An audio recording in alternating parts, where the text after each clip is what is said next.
What is it to be a man's man today? I mean, I grew up wanting to be a man's man. That's what you wanted to be. But today it's toxic masculinity, right? You're hearing it everywhere. People are being canceled for being a man's man. But the reality of it is, 1944, a man's man was storming the beaches of Normandy, and they knew most of them were going to lose their lives. But they're like, nope, I'm doing this because this is what men are supposed to do. 40, 50 years ago, without social media, we had to go learn how to pick up girls and flirt and have lines and be rejected. Today, you just got to swipe right. It's important for us to look at some of the data to know if this is just gibberish or how are men really viewed and what kind of a life men live today. Before we get into it, I just want to give you some stats on, is there any relevance in men really struggling today? Like they can't find themselves. Are they really becoming softer or not? Scott Galloway wrote an article. The title was "The Most Dangerous Person in the World is a Young Man Who's Broke and Alone." Men are more likely to use almost all types of illicit drugs at a higher rate than women. Thus, their higher prevalence of emergency room visits and inpatient substance abuse treatment. 93% of prison inmates are male. The most dangerous person in the world is a broke and alone young male. So interesting 3 points he makes, right? Start making money today, get super strong, and finally get out and commit to meeting people. But are we not stronger today than we were before? Let's take a look at some data to see if men are stronger today than maybe 20 or 30 years ago. There's 3 things I want to look at. I want to look at our bench press to before, squat, as well as your grip strength. They say your grip strength is a strong predicator of mortality in later life. So they surveyed 1,800 lifters ages 20 to 39 to see what the average bench press was 30 years ago versus today. 30 years ago was 240 pounds versus today 187 pounds. Squat was 277 versus today 225. So when you look at this data, how do you process it? Grip strength, bench, squat, like why are we looking at this data? Maybe, just maybe, they're trying to get women to become stronger and men to become weaker. Maybe I'm wrong. I will tell you, at our Vault conference we had with a couple thousand people there, while I'm going through everyone, a lady sitting right here, like 7 rows right there, she gets up and she says, "Patrick, I have to tell you my breakthrough last night." I said, "What is it?" She said, "For the last 20 years, all I've been trying to do is compete against men to prove that I can make as much money as they make. I'm strong, I don't need them, I'm independent. I run a very successful salon, I do very well for myself. Everybody that works with me makes great money. I'm very, very, successful right now to my friends, to my peers." She said, "The breakthrough I have yesterday is men are not the enemy. I want a husband. I want to get married. I want to have a family." How interesting is that, right? The person she wanted to beat the entire time, now she wants to marry.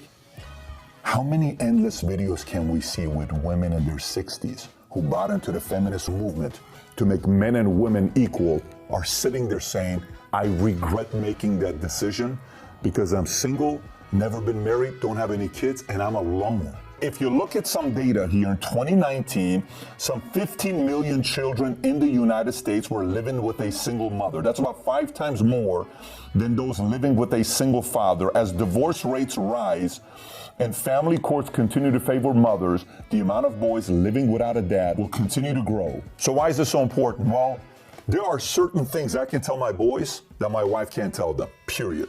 I can go tell my boys we're going outside and we're playing, they have to listen to it. There's just certain things my dad could have told me that my mom couldn't tell me. There's a very, very big value that men have in a boy's life, but the more divorces we get and the more fatherless homes that we have, men don't know what it is to be a man's man. Matter of fact, so just recently I had my kids watch Captain, the documentary about Derek Jeter, and there's a scene in this documentary where Derek Jeter is drafted by the Yankees. His dream becomes a reality. He always wanted to be a shortstop for them because his dad was a shortstop. He goes, but he's not doing well. He's depressed almost, and he makes a phone call to his house.